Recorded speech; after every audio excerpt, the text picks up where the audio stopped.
Good morning, students. Today we are going to study a very important chapter in your syllabus. That's name is a Lost Spring, written by Anish.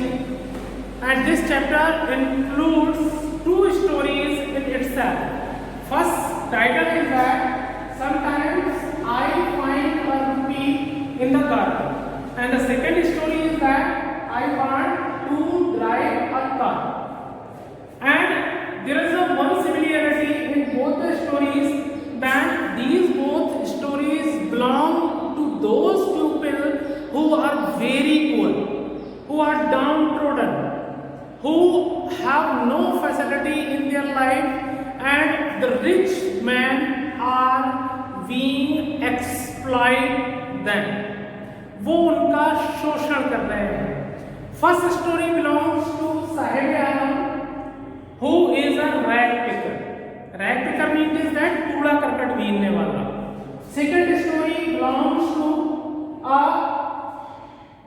boy whose name is Mukesh, who is a bangle maker, who works in a factory, and he wants to be a motor mechanic. He wants to open a garage of cars. Now we start the first story of the chapter. Sometimes I find a rupee in the garden. And before teaching you this chapter, I want to describe its a title. देखिए बच्चों, ये है lost spring. You know well, lost का मतलब होता है खो गया, खत्म. स्प्रिंग का mean here is a various meanings. You know well, spring meat is jump. You know well, spring season meat is that a season, it is a name of season, where the earth is filled with greenery, flowers, okay. But here spring meat is that lost spring. Spring का मतलब होता है, यहाँ पर है lost spring का मतलब बचपन खो गया. अब ऐसा टाइटल राइटर ने क्यों रखा है? देखिए, हमारा जो बचपन होता है वो फ्री ऑफ वरी होता है, फ्री ऑफ टेंशन होता है. लेकिन जिन बच्चों की बात राइटर ने की है लॉस्ट स्प्रिंग में, वो बच्चे हैं जिन्होंने जैसे ही होश संभाला, जैसे ही चलना शुरू किया, तो उनके कंधों पे एक हैवी बर्डन आ गया परिवार की रिस्पॉन्सिबिलिटी को बियर अप करने का. कोई कूड़ा करकट बीनने लगा, कोई चाय की दुकान पे काम कर रहा है. आपने देखा होगा, आप बाल कटाने जाते हैं, हेयर कटिंग, तो आपने देखा होगा छोटे छोटे बच्चे वहाँ शेविंग का ब्रश करते रहते हैं. टी स्टॉल्स पर आपने देखा होगा, मोटरसाइकिल का जो मैकेनिक होते हैं वहाँ पर बच्चे काम करते हुए देखे होंगे. ये सब वही बच्चे हैं जो बहुत गरीब हैं और जो किसी न किसी तरीके का काम कर रहे हैं. क्यों कर रहे हैं? क्योंकि उनकी पारिवारिक स्थिति ज़्यादा अच्छी नहीं है, बहुत ख़राब है. इसीलिए वो पढ़ाई से महरूम है. वो पढ़ना चाहते हैं, लेकिन वो इसलिए नहीं पढ़ पा रहे हैं कि उनके पास पैसे नहीं. बिल्कुल ऐसे ही बच्चों की ज़िंदगी को हमारे राइटर अनीस जंग ने इन टू स्टोरीज के जरिए से आप लोगों के सामने रखी हुई है. अब हम पहले चैप्टर में पढ़ते हैं. पहले टाइटल में sometimes I find a rupee in the garbage, कभी कभी मुझे 1 रुपया मिल जाता है कूड़े के ढेर. इस स्टोरी का जो मेन हीरो है वो हमारा साहिब आलम है. साहिब आलम एक लड़का है जिसका परिवार, और सिर्फ उसी का परिवार नहीं, कई परिवार बांग्लादेश से आए हुए हैं. ये रिफ्यूजीज हैं और दिल्ली के बाहर एरिया जो है, आउटस्कर्ट एरिया है सीमापुरी, वहाँ पर ये रहते हैं. अब ये बांग्लादेश से क्यों आए हैं? ये बहुत हिस्टोरिकल इवेंट है.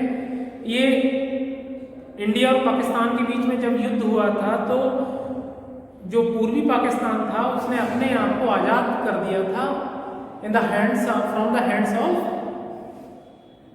वेस्ट पाकिस्तान, और अपना एक नया नाम दे दिया अपने कंट्री को, Bangladesh.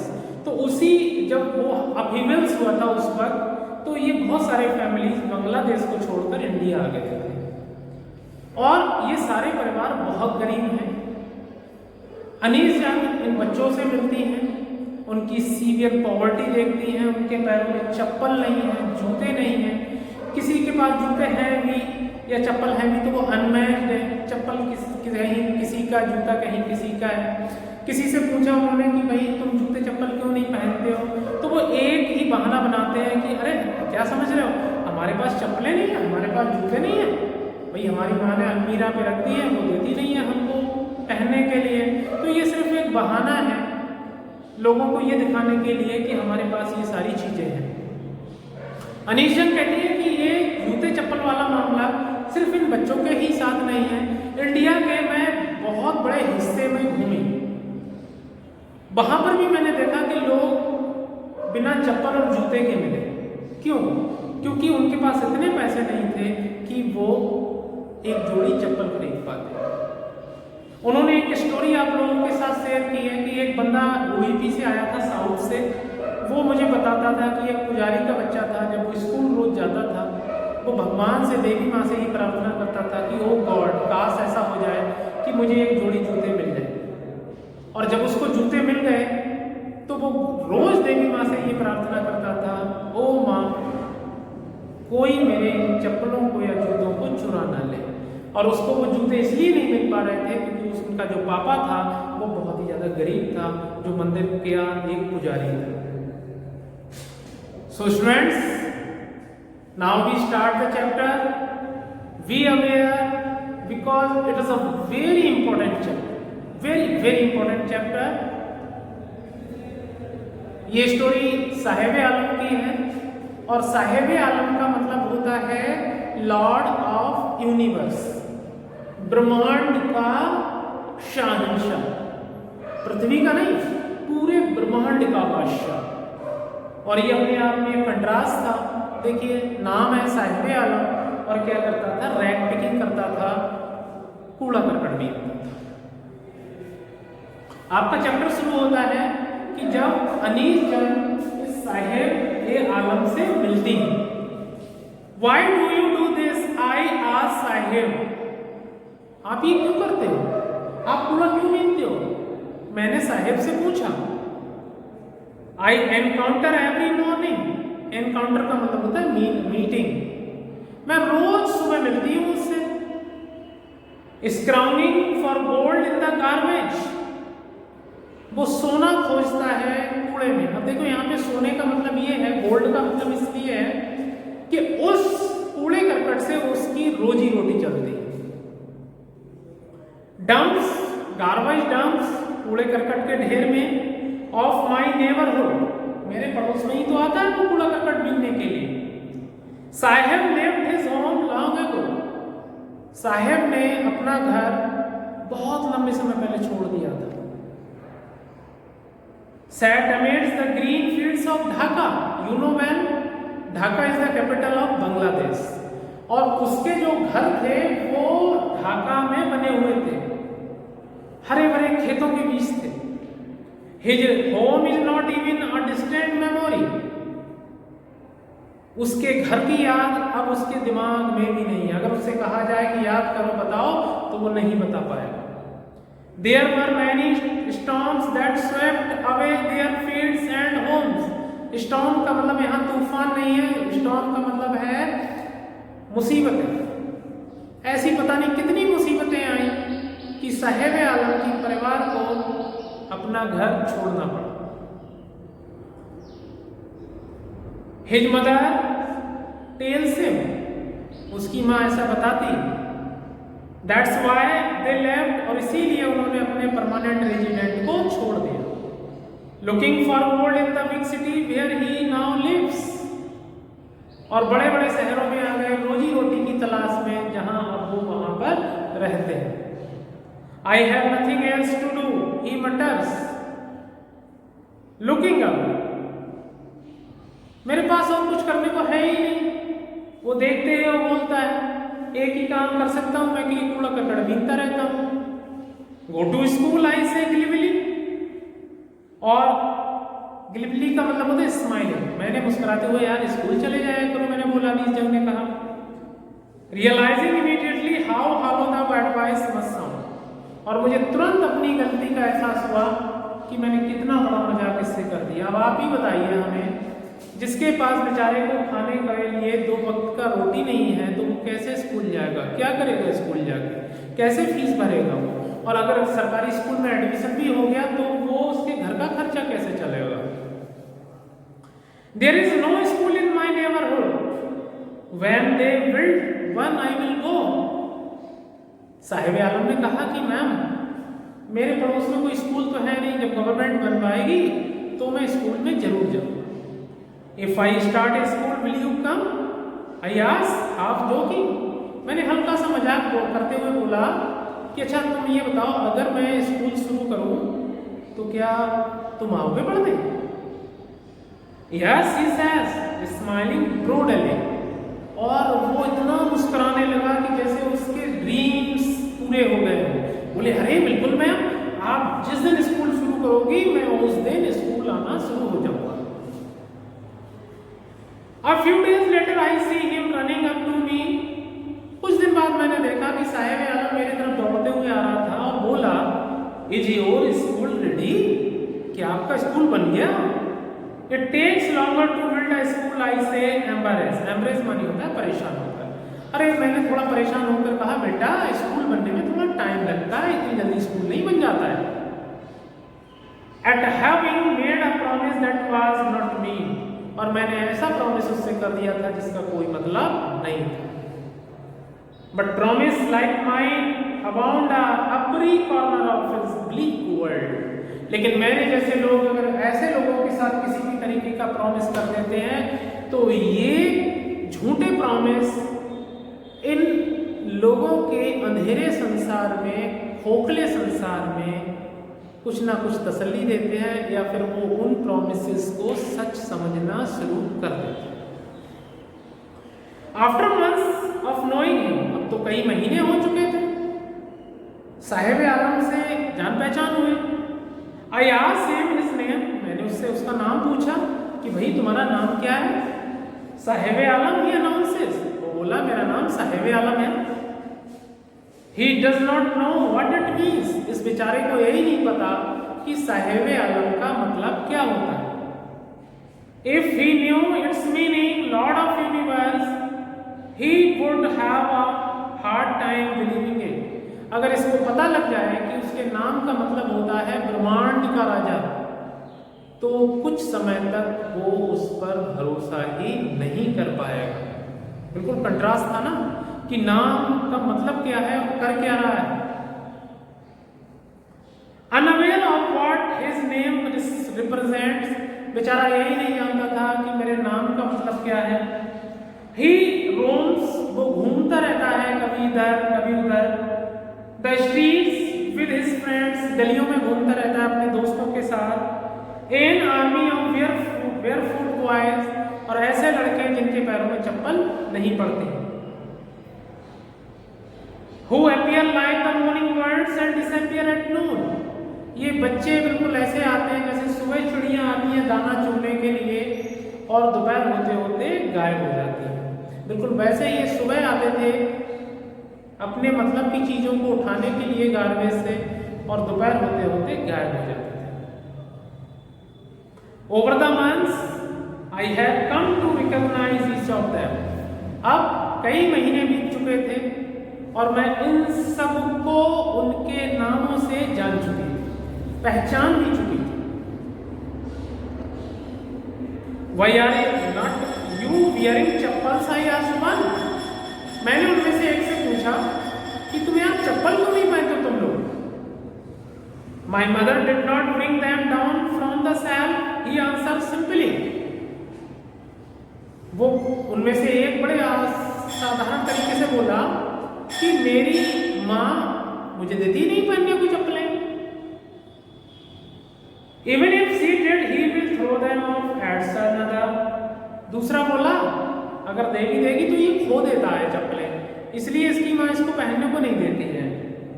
Who is wearing shoes that do not match? और ये बंदा वो बंदा बात कर रहा था जिसके जूते सेम नहीं थे। एक जूता कुछ और था और दूसरा शू कोई और था। When I comment on it, मैंने कहा यार तेरे ये जूते कैसे पहने हुए हैं, सेम शूज नहीं है तेरे। He shuffles his feet and says nothing। तो उसने अपने पैरों को पीछे इस तरह से खींचा से छिपाने की कोशिश की, लेकिन बोला कुछ भी नहीं। I want shoes says a third boy who has never owned a pair all his life. तीसरा लड़का बोला मुझे भी जूतों की जरूरत है, क्योंकि उसे पूरी जिंदगी गुजर गई, इतना बड़ा हो गया, उसे जूते ही नहीं मिले।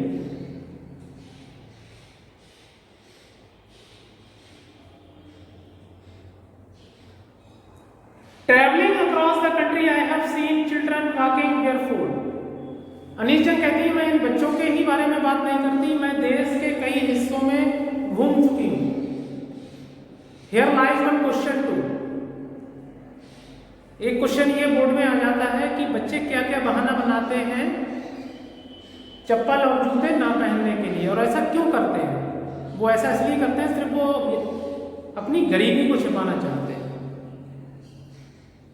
आई have seen children walking barefoot in cities on village roads. मैंने शहरों के बच्चे देखे, गांव के बच्चे देखे जो जूते चप्पलें नहीं पहनते थे।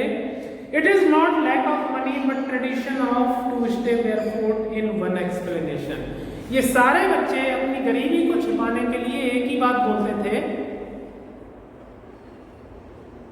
हमारे यहाँ ऐसी परंपरा है कि कोई भी जूता चप्पल नहीं पहनता। ऐसा कहकर ये बच्चे या लोग अपनी गरीबी को क्या करते थे, छिपाते थे। I wonder if this is only an excuse to explain away a perpetual state of poverty. मुझे ताज्जुब होता था कि ऐसा कहकर ये सारे लोग अपनी गरीबी को छिपाने की कोशिश किया करते थे। I remember a story a man from Udupi once told me। मैं आपको वो स्टोरी बताती हूँ, अनीशा कह रहे हैं कि एक बंदा साउथ का में जो उडुपी जगह है, आई थिंक केरला या कर्नाटका में है, वहां से आया था और उसने मुझे ये कहानी सुनाई थी। As a young boy he would go to school past an old temple। जब वो एक छोटा बच्चा था तो वो स्कूल जाता था और एक पुराने मंदिर से गुजरता था। Where his father was a priest, जहां पर उसके फादर एक पुजारी थे, उसके पापा पुजारी का वर्क करते थे उस मंदिर में। He would stop briefly at the temple and pray for a pair of shoes। तो वो वहां रुक जाता था और गॉड से प्रे करता था, ओ गॉड मुझे एक जोड़ी जूते दिला दो। 30 years later I visited his town and the temple। और 30 साल बाद मैं उसी गांव में घूमी और उस टेम्पल को देखा, which was now drowned in the air of desolation। और वो मंदिर समय की मार की वजह से धीरे धीरे क्या हो चुका था, गिर चुका था, काफी हिस्सा उसका बर्बाद हो चुका था उस मंदिर। इन द बैकयार्ड, उसके मंदिर के बिल्कुल पीछे, where lived the new priest, एक नया पुजारी आ गया था। There were red and white plastic chairs, वहां पर लाल और सफेद रंग की कुर्सियां थी। A young boy dressed in a grey uniform, और वहां पर एक लड़का जो था वो ग्रे कलर की यूनिफॉर्म में बैठा हुआ था। Wearing socks and shoes, वो मोजे भी पहने था, जूते भी पहने था। Arrived panting and threw his bag, school bag on the folding bed. वो हाँफते हुए स्कूल से आया और उसने अपना बैग जो था वो फोल्डिंग बेड था, मतलब जो फोल्डिंग चारपाई थी उस पर रखा। लुकिंग एट द बॉय, उस लड़के को देखकर, I remembered the prayer another boy had made the goddesses when he had finally got a pair of shoes. उस लड़के को देखकर अनीश जंग कहती हैं कि मुझे वो लड़का याद आ गया, वो पहले वाला जो गॉडेस से प्रार्थना करता था, देवी मैया से कहता था ओ माँ मुझे एक जोड़ी जूते मिल जाए, तो उसी को उन्होंने मेमोराइज किया, उसकी यादों में वो हो गई। बोली कि जब उस लड़के को जूते मिल गए थे तो वो रोज उस मंदिर के सामने रुकता था और वो माँ से कहता था कि कोई मेरे जूते चुरा ना ले, क्योंकि अगर ये चुर गए या कोई ले गया तो मुझे अब मिलने वाले नहीं हैं। क्योंकि उसका पापा इतना गरीब था कि बड़ी मुश्किल से उन्होंने उसको जूते प्रोवाइड कराए थे। तो वो बोलता था let me never loss them, ये जूते कभी खोए नहीं। The goddess had granted his prayer, और देवी माँ ने उसकी प्रार्थना ग्रांट कर ली थी, स्वीकार कर ली थी। Young boys like the son of priest now were shoes, छोटे छोटे बच्चे जैसे इस पुजारी के, इनके पास आज जूते हैं। But many others like the rag pickers in my neighbourhood remain shoelace, लेकिन ऐसे बहुत सारे बच्चे हैं जो मेरे पड़ोस में रैग पिकर्स आते हैं, जो कूड़ा बीनते हैं, आज भी उनके पास कोई भी जूते नहीं है। My acquaintance with the barefoot rag pickers leads me to Seemapuri, मेरा जो जान पहचान वाला था कौन, साहेब आला, वो मुझको सीमापुरी एरिया में ले गए, a place on the periphery of Delhi, और ये दिल्ली से थोड़ा दूर है, सीमा पर है, इसीलिए इसका नाम सीमापुरी है। 8 miles away from it, metaphorically, अगर रूपक अलंकार के तहत कहें कि ये लगता तो दिल्ली में है, लेकिन दिल्ली से ये काफी दूर है, लगभग 40-42 किलोमीटर दूर है। Those who live here are squatters who came from Bangladesh back in 1971, और स्क्वाटर्स का मतलब होता है दूसरी जगह से आए हुए, तो ये वो लोग हैं जो बांग्लादेश से आए हुए हैं और हमारे देश में यहाँ पर रहना शुरू हो गए। Saheb's family is among them, Saheb का परिवार भी उनके बीच में है। Seemapuri was then a wilderness, जब ये लोग आए थे 1971 में, तो सीमापुरी के चारों तरफ जंगल था। इट स्टिल इज, आज भी है, but it is no longer empty, लेकिन ये खाली नहीं है, अब भर गया है, बहुत सारे लोग यहाँ पर रहते हैं। इन स्ट्रक्चर्स ऑफ मड, मिट्टी के मकान हैं, झोपड़ियाँ, with roofs of tin and tarpaulin, और उन झोपड़ियों के ऊपर टिन लोगों ने डाल रखी है, पन्नी डाल रखी, टेरापोलिन जो इस तरह से शेड होता है प्लास्टिक वाला, वो डाल रखा है। डिवाइड ऑफ सीवेज, ड्रेनेज और रनिंग वाटर, यहाँ पर ना तो अच्छे पानी की व्यवस्था है, स्लम एरिया था ना ही इलेक्ट्रिसिटी है, ना ड्रेनेज नाली की व्यवस्था है। Running water live 10,000 rag pickers, 10,000 कूड़ा बीनने वाले यहाँ पर रहते हैं। They have lived here for more than 30 years without an identity, ये लोग यहाँ पर लगभग 30 साल से ज्यादा हो गए रह रहे हैं, लेकिन इन्हें कोई भी अभी भी आइडेंटिटी नहीं मिली। विदाउट परमिट्स, कोई परमिट्स नहीं, but with ration card that get their names on voters list, लेकिन राशन कार्ड मिल गया है जिसकी वजह से उनका नाम वोटर लिस्ट में आ गया। And enable them two by grain, और जिससे राशन कार्ड से उनको अनाज मिल जाता है। Food is more important for survival than an identity, हम भी जानते हैं, आप भी जानते हैं, सब जानते हैं, खाना बहुत जरूरी है आइडेंटिटी से ज्यादा, जिंदा रहने के लिए। तो उन्हें खाना मिल रहा है, अनाज मिल रहा है, वो रह रहे हैं। If at the end of the day can feed our families, अगर दिन खत्म हो और हम अपने परिवार को खाना खिला सकें, and go to bed without an aching stomach, और आराम से सो सकें, जब पेट में खाना पड़ा होगा तो पेट में दर्द नहीं होगा।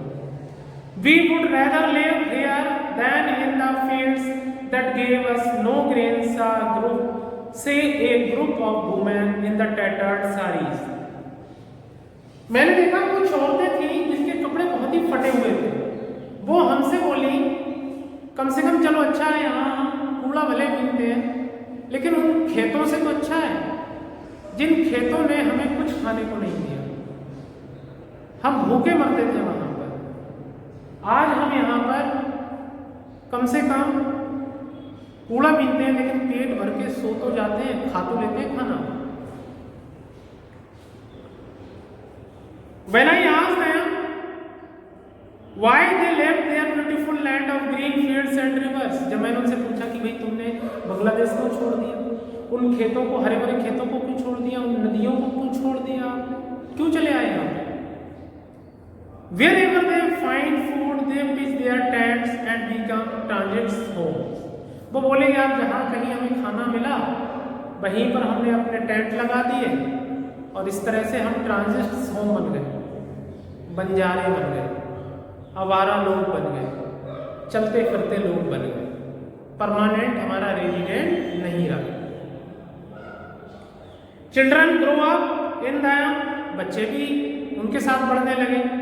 बिकमिंग पार्टनर इन सर्वाइवल, और वो भी उन जो काम करते थे उनमें हाथ बटाने लगे। जैसे मम्मी पापा अगर कूड़ा बीनते हैं तो वो बच्चे भी कूड़ा बीनने लगे। And survival in Seemapuri means rank picking, और सीमापुरी एरिया में अगर आपको जिंदा रहना है तो इसका मतलब है आपको क्या करना पड़ेगा, कूड़ा बीनना पड़ेगा। थ्रू द ईयर्स, कई साल बीत चुके हैं, it has acquired the proportion of a fine art, और ये अपने आप में एक ऐसा हिस्सा बन चुका है फाइन आर्ट, एक कलाकारी का, उनकी जिंदगी का रैंक पिकिंग एक हिस्सा बन चुका है। Garbage to them is gold, कूड़ा उनके लिए सोना है, गोल्ड है। It is their daily bread, ये उनकी रोज की रोजी रोटी है। A roof over their heads, और इसी कूड़े करकट से वो उनके छत आई है ऊपर, पैसा मिला है, उससे टीन वीन पड़ गई उनकी झोपड़ियों पर। Even if it is a leaking proof, भले ही ये बरसात में चाहे लीक होती हो, but for a child it is even more, लेकिन एक बच्चे के लिए घर तो घर होता है। बच्चा कभी भी डिस्क्रिमिनेट ये नहीं करता कि उसका घर इतना अच्छा बना है, मेरा घर इतना खराब क्यों हो। बस उसके लिए तो घर होना चाहिए जहाँ पर वो आराम से सो सके, आराम से बैठ सके, भले ही वो छत में से पानी टप टप गिरे, इससे कोई भी प्रॉब्लम उस बच्चे को नहीं।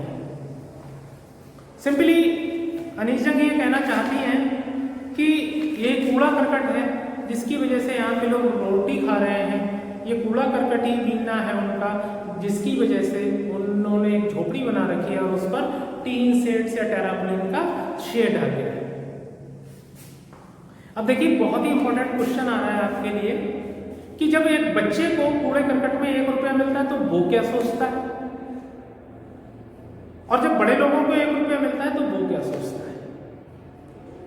आई describe it in Hindi too, मैं आपको बता देता हूँ। देखिए जब बच्चे को 1 रुपया कूड़ा करकट में मिलता है तो वो क्या सोचता है, और होंगे, खजाना होगा इस कूड़ा करकट में, तो वो कूड़ा बीनना छोड़ देता है और रुपए ढूंढना शुरू कर देता है। Because that one is in the world of fantasy।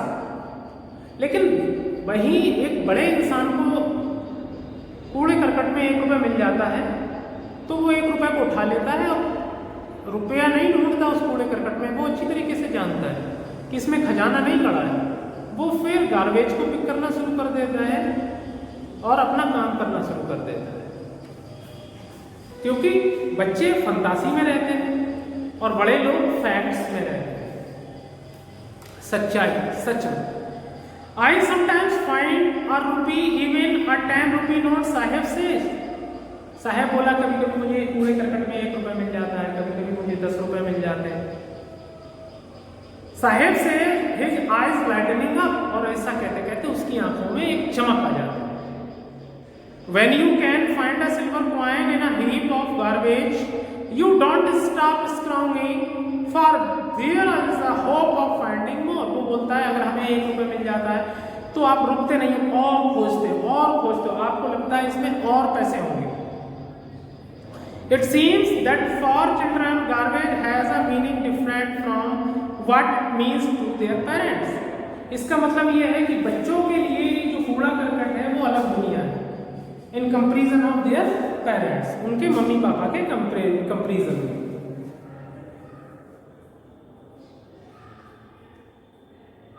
For the children it is a wrapped all in wonder, बच्चों के लिए कूड़ा करकट सपनों का संसार है। For the elders it is a means of survival, here is your answer. लेकिन बड़ों के लिए कूड़ा करकट उन्हें जिंदगी जीने के लिए वर्क है, सर्वाइवल के लिए काम है। अब देखिए यहां से हमारी जो स्टोरी है बिल्कुल टर्न हो जाती है। एक क्वेश्चन ये बना आपका कि बड़ों के लिए क्या महत्व है कूड़ा करकट का और बच्चों के लिए क्या है जब उन्हें रुपए मिलता है। अगला है one winter morning I see Saheb standing by the fence gate of the neighbourhood club. एक सर्दियों के दिन थे, मैंने देखा साहेब एक क्लब की जो दीवार थी वहां पर खड़ा हुआ था। Watching 2 young men dressed in a white playing tennis, दो लोगों को देख रहा था, वो जो सफेद कपड़े पहने थे और वो टेनिस खेल रहे थे। I like the game, he hums, वो बोला मुझे ये गेम बहुत पसंद है। Content to watch standing behind the fence, और वो दीवार के पीछे खड़ा होकर संतुष्टि ले रहा। I go inside when no one is around, he admits. The gatekeeper lets me use the swing. वो बोला यहाँ का जो गेटकीपर है, वॉचमैन, बहुत ही मर्सीफुल है, बहुत दयालु है। जब कोई नहीं होता है तो मैं इसमें भीतर घुस जाता हूँ और गेटकीपर दरवाजा खोल देता है और मैं झूला झूलता रहता हूँ। Saheb too is wearing tennis shoes that look strange over his discolored shirt and shorts. साहेब भी उस दिन टेनिस शूज पहने थे जो बड़े अजीब लग रहे थे, उनका रंग उड़ गया था और उसके जो शॉर्ट्स और शर्ट्स थे, यानी कि ये जो शर्ट और निक्कर था, इसका भी कलर उड़ा हुआ था। Someone gave them to me, वो बोला किसी ने ये कपड़े मुझे दिए। He says in the manner of an explanation, उसने मुझे एक्सप्लेन करते हुए बोला। The fact that they are discarded shoes for some rich boy, मैं जानती थी, राइटर बोलती है, सच्चाई ये थी कि वो जूते किसी अमीर बच्चे ने पहनने से मना कर दिया था। क्यों? क्योंकि उस जूते में एक छोटा सा छेद हो गया। भाई जो पैसे वाला है, जो बहुत अमीर है, वो जूतों को क्यों पहनेगा? वो तो माँ से बोलेगा अगले दिन नए शूज आ जाएंगे उसके लिए। लेकिन एक ऐसा बच्चा जिसने जिंदगी में कभी जूते देखे ही नहीं है, तो वो उन जूतों को खुशी खुशी पहन लेगा। क्यों पहन लेगा? क्योंकि उसको वो हल्का सा छेद मायने नहीं रखता। क्या इंसल्ट है, क्या प्रेस्टीज है, ये मायने नहीं रखता। उसको ये मायने रखता है कि जाड़े के दिन है, जूते मिल गए, that is a sufficient for him. Okay, लेकिन जो पैसे वाले का बच्चा है, वो तो अगर हल्का सा भी छेद हो जाएगा शूज में तो बोलेगा अरे मैं क्यों पहनूं ये जूते, दूसरे जो मेरे फ्रेंड्स हैं वो मुझे देखेंगे तो वो मेरी हंसी बनाएंगे। तो बिल्कुल वही यहाँ पर हुआ। तो अनीस कहती मैं जानती हूँ ये जूते किसी अमीर बच्चे द्वारा छोड़ दिए गए थे और उसके पेरेंट्स ने इसको दे दिए, who perhaps refused to wear them because of a hole in one of them, और शायद इस बच्चे ने उन जूतों को पहनने से इसलिए मना कर दिया था क्योंकि उनमें एक छेद था। Does not bother him, लेकिन साहिब आलम को इससे कोई परेशानी नहीं थी। For one who has walked barefoot, एक ऐसा बच्चा जो नंगे पैर चलता हो, even shoes with a hole is a dream come true, और एक छेद वाला जूता भी उसके सपनों का पूरा होने जैसा था। But the game he is watching so intently is